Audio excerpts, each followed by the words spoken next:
Episode 4. Episode 4 of Fever Dream. How The formal. podcast. What a formal introduction. Thank you. We're getting better at them. Yeah, every now and then. It's not bad. But It's hard to intro. it's very hard to intro, especially when we don't really have like a theme song or Yeah. anything like that. We'll have to make one. We should. Could write one. Ding, ding, ding, ding, ding, ding. All There we go. Here we go. We found it. right, that's it. Yeah, so this week Fun. is probably going to be a little lighter. There's no new movies that are out that we have seen. We've seen all of them pretty much that are worth seeing. No. But we did see Citizen Kane. Which Yes. You'd seen before. I hadn't seen. Excellent movie. 1941. Felt like it was made in like I don't know. The techniques they were using. Acting was great. I actually didn't know that was Orson Welles Oh, yeah? acting until you told me that. Because I was like, is this the same guy? Because he like ages through different parts of his life. Yeah. And yeah, the whole thing with him was he was 26, first movie ever, had no clue about cinema, and just what was it? He got the cameraman. Yeah, What's that story? one of his cameramen. So there's the interviews in terms of like how he made his movies. Like, how do you make Citizen Kane? It's so great, it's so amazing, especially for a first timer. Yeah. And he would say it was ignorance. I had no idea what a camera couldn't do. So he spoke to the cameraman for this film, and he said, why do you want to work for me? I've never made a movie before. And he's like, exactly. You have no idea what to do. And he said he wasn't afraid to fail. And I think that's a good quality to have in the people that you're working with. Is that they're not afraid to fail. They're not afraid to take the risk to give it a shot. Wouldn't that be so nice to just be like, oh, I have this script and an idea, and you get this cameraman who's just like, I'll do it. And like, he has no idea if you're capable at all. Nope. And they just kind of blindly go into it. But I guess that was so early on in like the cinema motion it picture was thing. And like a Wild West almost. I mean, the studio system was very organized Sure. in terms of stuff, but it was a lot more like you could take those chances a little bit more. It wasn't as credentialed as it is now. there where wasn't you all the gatekeeping. And No, there wasn't who all that you know. nepotism yet. That Yeah. wasn't really kind of cemented. I mean, it was still kind of like who you knew, and that's where you get the thing of, working, waiting tables and getting a job at, that type of stuff. So it was kind of a little bit of who you know, but it wasn't as to like so ossified as it is like right now, where it's Yeah. like entrenched that it's all just the kids of major actors now are going, and that's all you see now, really. They get everything. It's really all you see. Yeah. Or at least especially for the big, the bigger roles for stuff. I mean, there's exceptions, obviously, right? There's Always there's exceptions. always exceptions, but for the vast majority, it's a lot of it is nepo babies for certain stuff, which is kind of a little disappointing. Yeah. Because and then you have the same thing for the cameraman, and even when I was like applying for stuff, I don't have a degree in anything, right? I haven't made anything, which is my own fault or whatever. Yeah. But for other certain stuff you could do without having to necessarily be behind a camera or having some of those creative controls for stuff. But it's True. no, we want you to have X amount of years, X amount of experience, X amount of thing, and I think that really knocks people out of being able to Yeah. do something. And that's kind of what we talked about last time too, with just the barrier to entry, except for young people into film, except for the actors. They're the only ones that can kind of break through at a young age. And then it's kind of annoying when you have like a very successful actor or someone who's had a lot of good projects, and then they become a director, and then they like have their own films, kind of like we were speaking about Bradley Cooper with A Star Is Born, his first like directorial debut. Excellent. And then he did Maestro, which he starred in, produced. I don't know if he wrote it, directed. And he's like, I had to spend 6 years I practiced conducting 6 years for this one specific 6-minute sequence. And you gave that before the movie even came out. So it's just kind of like, all right, well, is this going to be good? And then it's fine, but I don't know. It's such a weird thing to preface to like convince people to see the movie. It's like, you're Bradley Cooper. We're going to see it. You're making this biopic. Like, we're probably going to see it, but when you give us too much information, it's more likely people aren't going to go and see it, Yeah, I think that's we've touched on it lightly before in a few other of the podcasts, and we talk about it in depth off the podcast. It's just it kind of ruins the movie going experience when they tell you so much stuff before the movie comes out. Yeah. You know, oh, we did this. Oh, we did that. Oh, look at this. You know, Yeah. oh, we decided to do this. We talked a little bit about with the Odyssey in terms of, oh, we're going to do this and we're not going to do that. And it's Yeah. like, okay, well, why are you telling us that? Tell us afterwards. It Let the movie doesn't- speak for itself. Yeah. And you then know? if it's not, then if you, I think it's even worse. I mean, if you do have to speak about it afterwards, though, I think it means like the movie kind of failed in terms of trying to convey what it's True. trying to convey. You know what I Yeah. mean? Now it's It's one thing you've if you lost like it. if you catch an actor or director or whatever in like a red carpet or like a quick interview and they give you yeah. something where you're like, oh wow, like that's Yeah. so cool. I had no clue how they did that. Yeah. But now another example, you have the Harry Potter TV show coming out, and they released the making of, you know, Harry Potter and the Philosopher's Stone, like the first one, and that comes out in December. Why? It's because they're getting ripped. Like the reviews are so bad that in order to save face, they're like, well, let's try to bring these people and like bring the fans into the world making process before we even see what it is. So we have all this behind the scenes footage, which is just going to give you opinions. It's like, oh, this actor is annoying, or what? Like someone's annoying in this, or I don't like that. Just let the product breathe. They just can't do that anymore. No. And I don't mind either having like the behind the scenes thing, but it comes out. I used to like with the DVD thing afterwards, where you get to see, especially like Lord of the Rings, right? How they made certain of those. That was cool because that was interesting. And with Lord of the Rings or those movies, you had a 3 to 4 or the 3 month like theatrical release, and then you had to wait like I can't remember. Maybe it was like 3 to 6 months for it to come on DVD. It was a long time before you were actually able to see it again. And then it's like, oh, bonus content, bloopers. Yeah. Awesome. Like this is cool. Yeah, you It's get like some of the little add-on. You know, yeah, but you already kind of been entrenched in that world. The movies spoke for itself. You Yeah. didn't have to do anything really else for that, right? That was just an additional fun add-on for people to like. If you're interested, here's more, right? Here's Right. some more of that stuff. But yeah, I think if when you talk about the film, and again, it goes back to the point that we made before about trailers being, they're just providing too much information. Now so much. for Yeah. I think, On top of everyone else talking about the movie too. yeah, it just, why would I go see it? You've already told me everything about the movie. Like, Yeah. There's no point in doing that, you know? Same with like what you just mentioned, the Odyssey and all the promotional content for it, all the interviews. You had like the sort of like a round table thing with Matt Damon, Pattinson, and Tom Holland, and they're all sitting there talking about the experience of working with Christopher Nolan, the pros and cons and all this stuff, which is cool, but I don't want to see that because what if the movie's not good, or what if there's something that's annoying about it and they're hyping it up so much, and then it's like, well, I'm not getting this from the movie whatsoever. The only thing I have to say, recently, in my past few years that I've seen that I actually not enjoyed, but I thought was like kind of endearing in a way, was kind of the promotional for the movie Weapons. Because the cast had a great chemistry, I felt off screen, or at least that was what they were able to convey in the interviews that they had together. But they didn't give you anything about the movie. No. It was all just them kind of screwing around. Yeah. Kind of, making jokes. Oh, this guy can do a Stitch impression, listen to him. And then he tried to do it. And everyone was like, wasn't that terrible? Like, they were Right. always just kind of, gagging on people. And I think that kind of endears it almost in a different kind of way, where I find that to be more acceptable than constantly going through, like, what this means and what that means and what this is supposed to represent. Like, The minutia, yeah. Yeah, Or- it's just like yeah. Steven Spielberg talking about, what question he wanted answered from the film. Let the film present the question to the audience. Like, why else are you making it? You get to hold like the viewer's hand through every single moment, or going to the Odyssey again with the score for it, Ludwig Göransson and Christopher Nolan.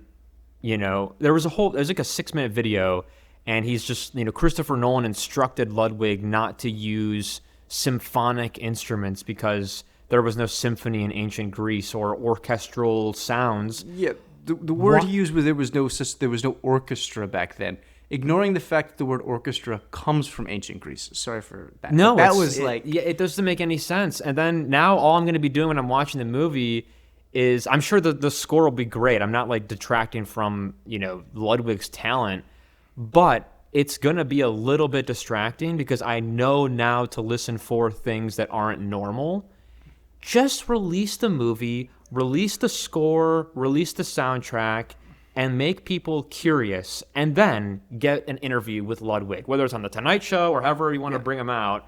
Then he can talk about that. Yeah. But now it's just like, oh, I'm now more convinced to see the Odyssey because they're not using normal instruments. No one's going for that point. But it was also very frustrating reading that comment from Christopher Nolan as someone who's likes to spurge out a little bit with, What historical does taste. spurge out mean? We're not going to define that term. That's- here. is You that a can Google word? that. It's a word. Yeah. Spurge? Spurge. Okay. I believe Spurge so, out. I think. Yeah. Hashtag. Go look it up. Yeah, at your peril. But no, I thought as someone who likes watching historical movies, and I like detailed movies, right? I like especially older movies, right? I showed you we watched Barry Lyndon together, in which the detail is impeccable in that movie. The same thing with Lawrence of Arabia. The detail is impeccable for like the time period. I like movies in which it's a period piece or it's a set piece, and there's a very much care to the attention to detail that happens there, right? And that was Nolan's comment about the orchestra really frustrated me. Why are you concerned about, they didn't have, symphonic orchestral music in ancient Greece? But, but they had Viking longships, and they had Roman helmets, and they have these guys wearing medieval armor. Yeah. I'm sorry. Yeah. Why are you so hyper-focused on the historical detail at one point, but you're completely ignoring the details everywhere else? Right. That again, as someone who's, kind of a little bit, soft skeptical about this movie, I was like, what are you doing then? What's the point? Yeah. Especially when it's like visual versus, like auditory. I guess it's one thing with the music, but when you're seeing the details on the screen that aren't matching like the historical accuracy, yet you're trying to breathe life into your own like iteration of the Odyssey, just doesn't make any sense. Why are you kind of shooting yourself in the foot? Because all the press, that I've seen has been so hyper-focused on all the things they're talking about. Like, they bring up the specifics of it, and then everyone trashes it, and then they're confused. It's like, why are they so mad about the Odyssey? It's going to be excellent. Yeah, and then they keep talking about it to try to justify it. It's just this cycle that keeps going. Just shut up. It's one of those things where it's really... That was a very frustrating comment for me, though, because I was like, you could have just not said anything. Yeah. And it would have been, it's his interpretation in a certain way or whatever you want to say about it. And I know, the people who say, well, it's the Odyssey, it's mythological, it's not historical. But it was set in a historical time period. Exactly. Right? It was set in a specific period of time. Right. Like a historical fiction. Yeah, it has, so why? And again, I don't know. That comment really bothered me in terms of that. And they should have just left it alone. They should not just talk about that stuff and just leave it and let the audience kind of absorb it and appreciate it for what it is, as like an interpretation or whatever it is. Yeah. And just let it alone. And it's like, why are we specifying specific things? It's like, if we're gonna break down the whole movie before we see it, let's talk about the cinematography. Let's talk about all the locations you shot at. It's weird to give like little tiny like things and then to not give other things. So once again, it's like a trailer. They're giving you points that will make you mad, but then you're not getting the full thing because we're not seeing the movie yet. But I don't know, if you're going to talk about like, Ludwig's job, like his entire thing, which, a score to a movie is one of the most important elements, talk about something else too. It's weird to pick and choose. I don't know if it's like, if they talk to their marketing department, is this going to go over well with people? I don't know.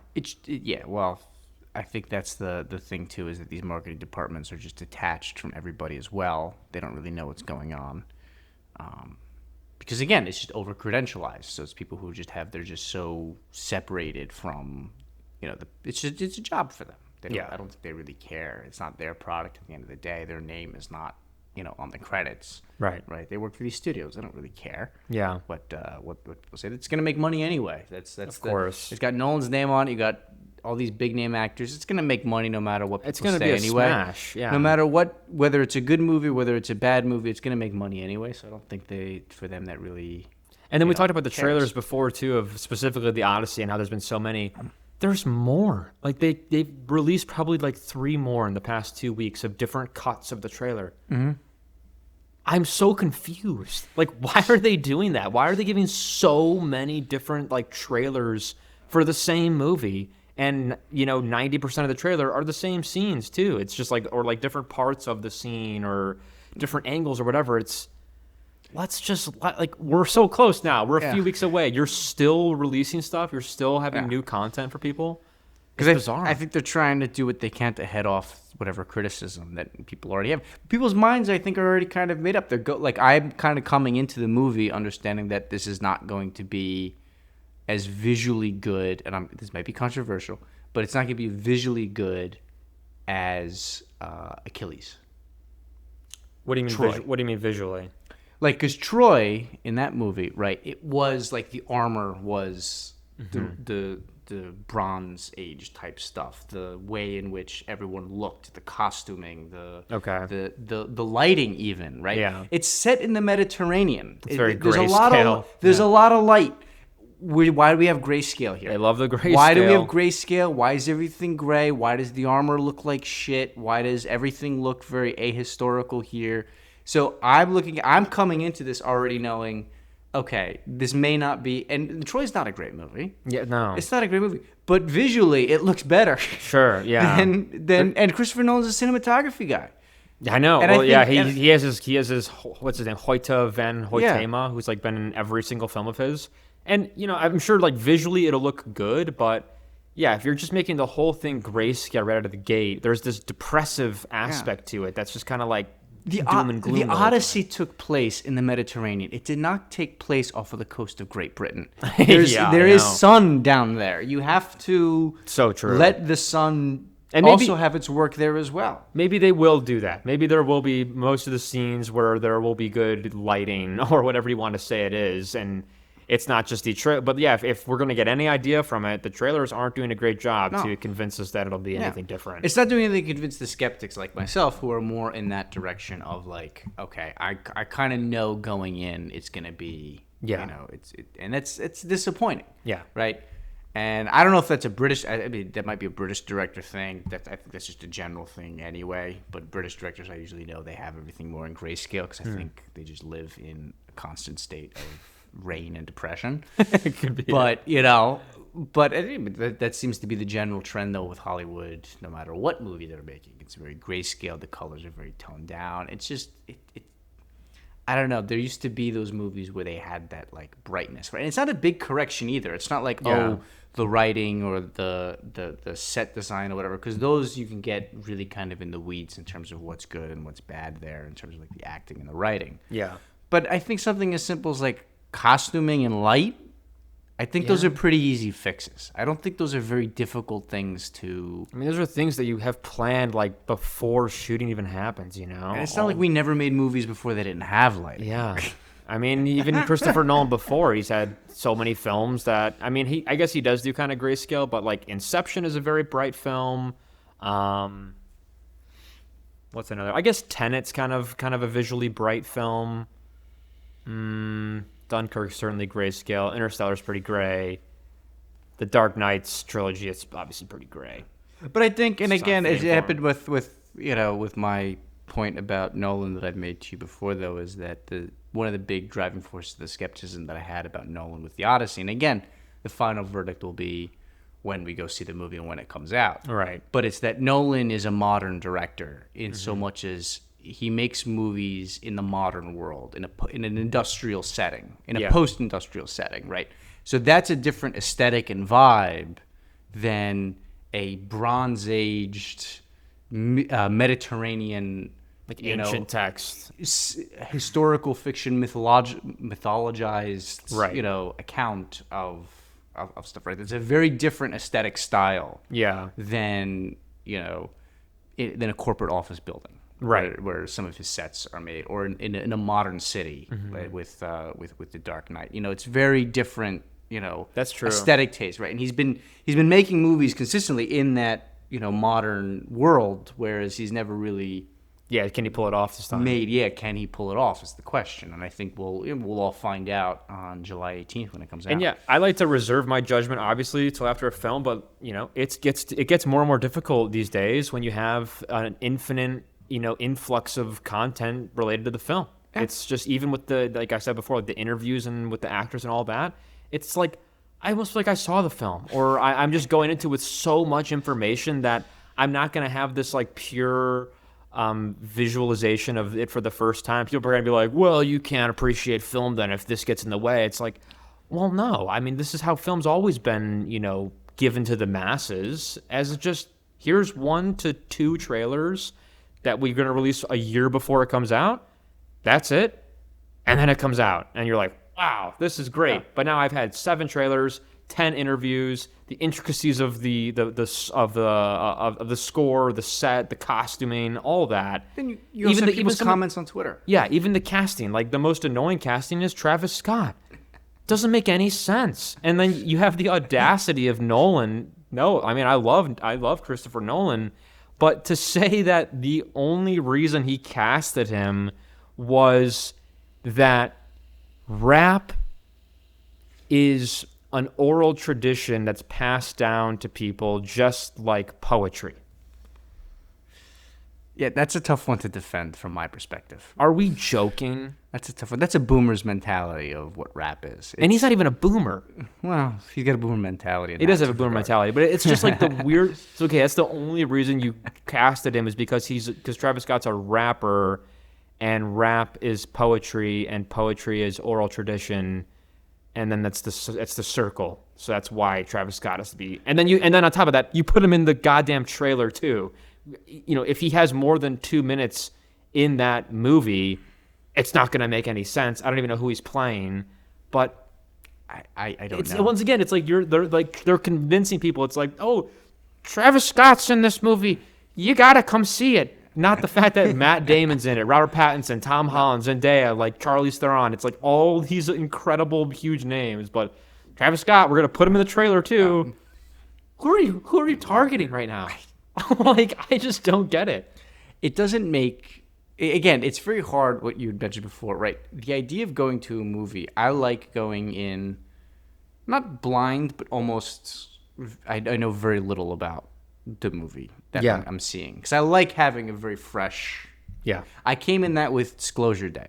I only saw, I think, one trailer for Disclosure Day, and that's when we went to see Obsession, I think, when the trailer played beforehand. Okay. That was the only trailer I'd seen of Disclosure Day.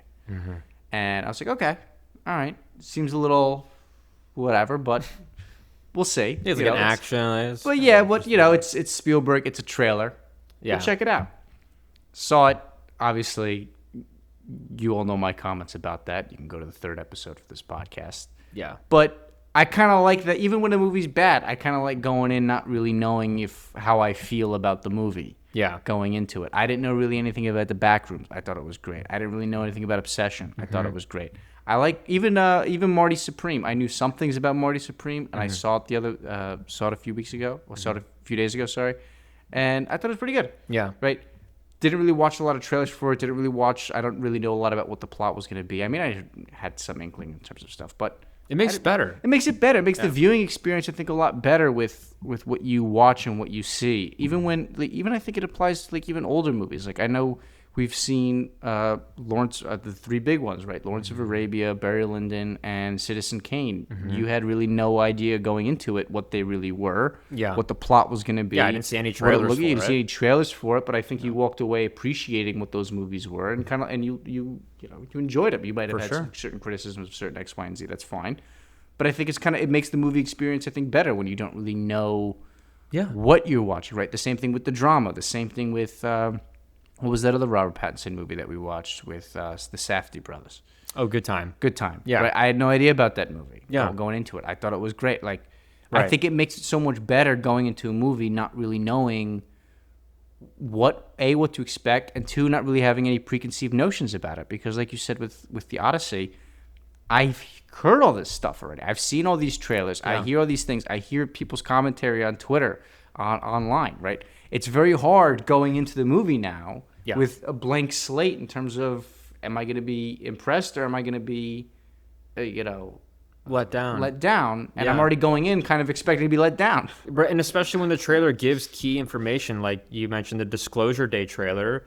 Their most recent trailer was the scene, the close-up of the deer, and it's zooming in and it goes, and then it turns into the alien. That's the entire plot of the film. Yeah. That is like right there, and they're like, I remember they said too, there's been no marketing on the 3rd act of the film.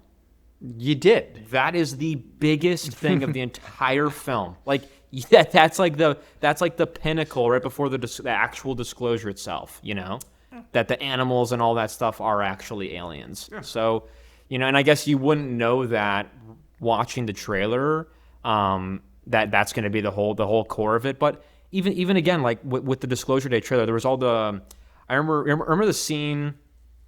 Remember the trailer of like the ship coming through the clouds? Remember that scene? Yeah.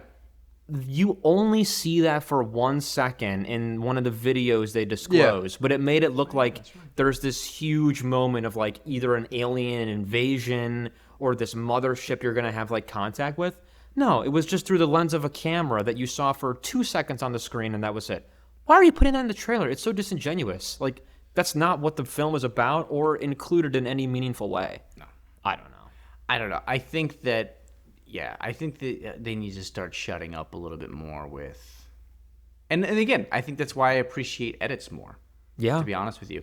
I get nothing. You get no dialogue. You get no real sequencing. Nope. It's just a bunch of montage clips. But I get the vibe. You get the vibe. I get the vibe. Yep. And I love it.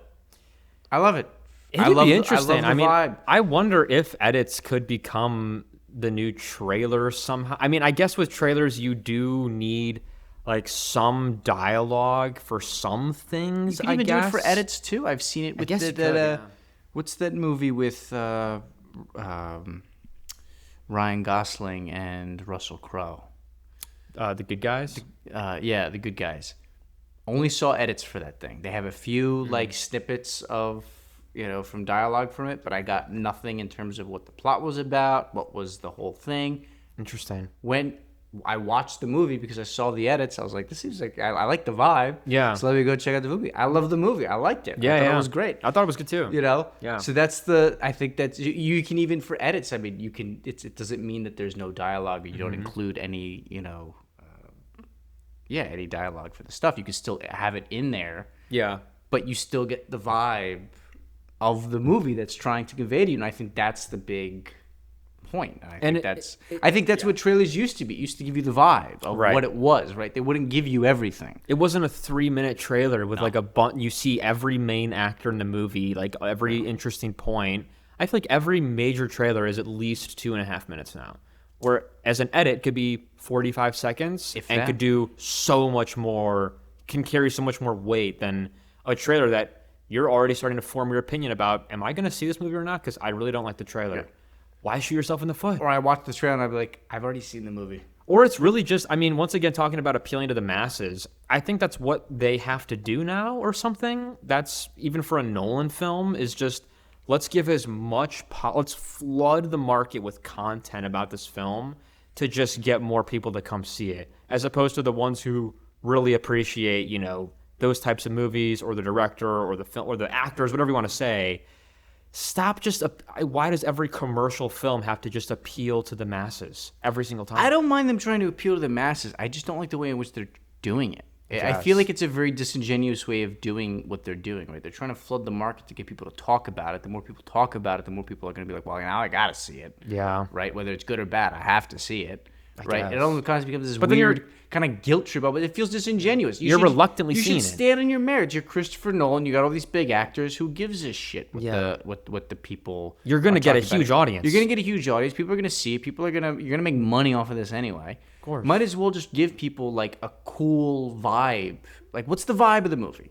Give us that. Just hype us up. Exactly. Like the hype edits. Just hype your own movie up in that way, and that's it. As opposed to giving like such like specific details and like moments and sequences where it's just, or that sounded dumb, or that's a corny line, or whatever. Don't give anybody the opportunity to have a criticism like that, because the movie isn't out. Like, let it speak.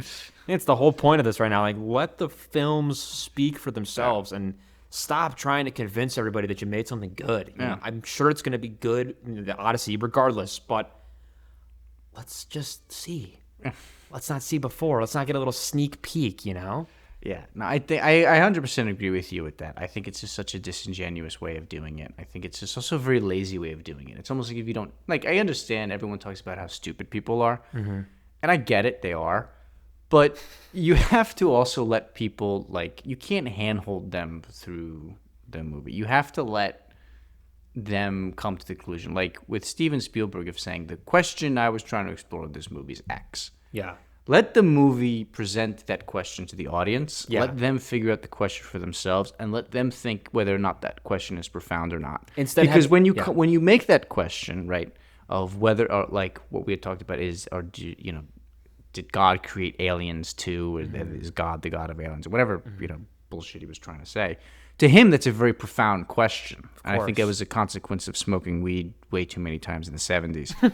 But you have to. But the audience needs to have that ability of whether they think it's a profound question. I did not think it's a profound question. I don't think a lot of people found that to be a very profound question. I don't think people really like that question was asked and answered. It was, it's a moot point. It's a weak question. It's a weak point for a lot of people. I don't think a lot of people really care. And instead of posing a question, that might not even be relevant, why give a question at all? Let's just let us view it and let the viewers figure out what they thought the meaning was, as opposed to the main creator of the film trying to like prep the audience as to what this film is trying to answer. It doesn't make any sense. Well, I think it's the concept. Well, one, I see a lot of the time on social media commentary is this idea that kind of goes back and forth between media literacy and whether or not that, and the concept of like death of the author, right?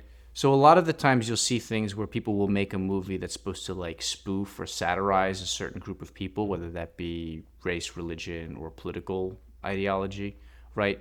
And then people of the opposite political ideology or opposite religion or whatever will identify with that character or kind of make hype edits about that guy. And you'll see people online, that's not what he's supposed to write. He's making fun of you or whatever.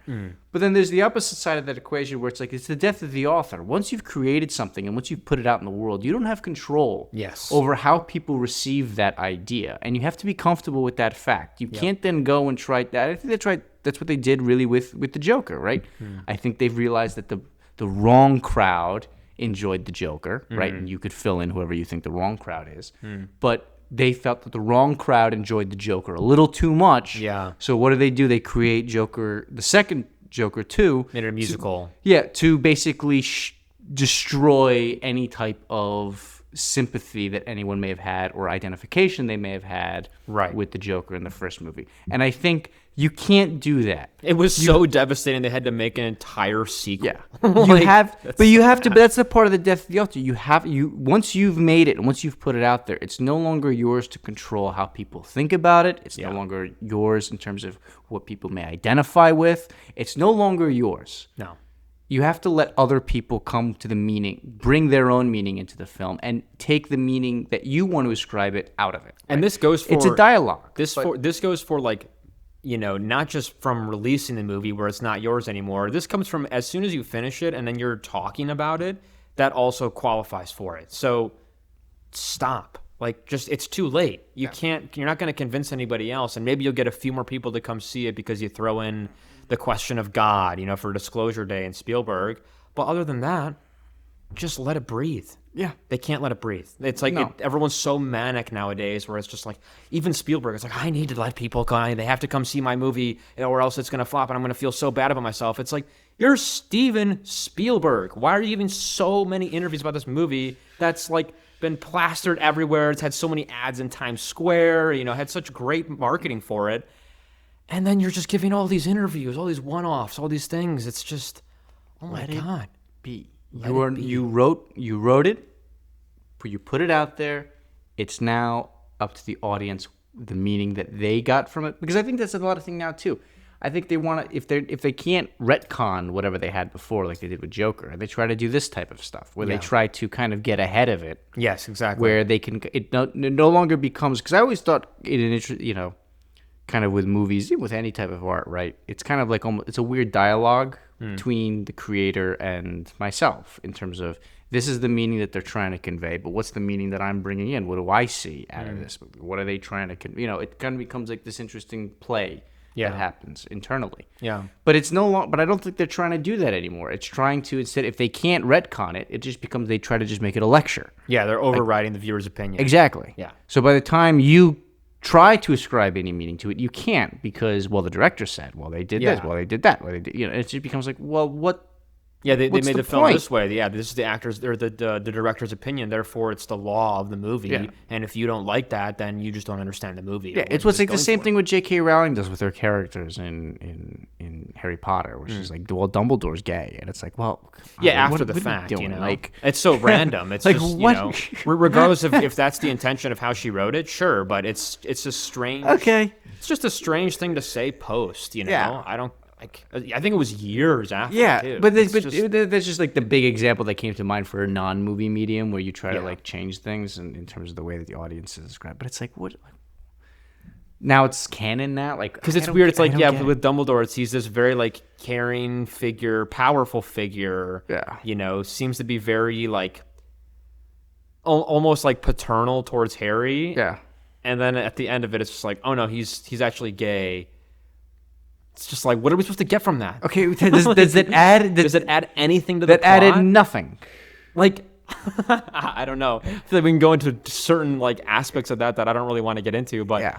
it's just, core of this, and I think we could probably finish with this. Yeah. It's just directors or movie makers, whatever you want to call it, don't want to hear. They think everyone's a critic. They don't want to hear anyone's opinion on this film. They want to get their opinions of it out first. You have all these actors who say, I never watch the movies I'm in. I never see it. I've never seen a single playback of my film because they don't care. They're just like, I did my performance. I did my job.